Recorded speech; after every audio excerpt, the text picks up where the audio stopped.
unfortunately, the hunger, the high cost of living are increasing and are pushing the crime, the violence, and in matter of fact, there are a bit of opacity in the murder rates, but the people right now knows that crime could be increased in the next 3, 4, 6 months because the people are going to the streets for robbery to eat. How do you reverse it if the state coffers are empty? What do you do? Sorry? What do you do when the state's coffers are empty? How do you reverse this crime rate? The only thing you can reverse is the first thing you have to make a major change in the public policy for security. The first thing you have to cut off the peace zones. The second thing you have to promote an internal change in the national police because right now 7 of every 10 policemen are involved in corruption acts or are openly participating in the organized crime.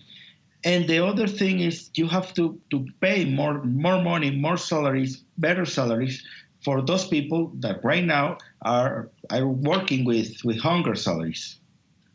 Sorry, Suarez? Hunger salaries, but also the fact is that the government destroyed the private industry, so you don't find a job in Venezuela. If you don't work for the government in a direct or indirect way, it's difficult to find a job. So when you destroy the private sector where people are going to find a work, it's very difficult that the government and the state assume that responsibility for everybody. I think you would need effectively, you would need to clean the security corps, the police and the military sector to professionalize them. And also you need to take away the guns that are in the street, and you find them so easy that you just, with a couple of bolívares, you can find a gun everywhere in the whole territory. So you need to put away all those guns that are controlled by the military. So the question is, how did they get out of their control in the beginning? There is a certain way, a complicity maybe, that is working here in a very bad way and is putting all those guns in the hands of people who shouldn't have them.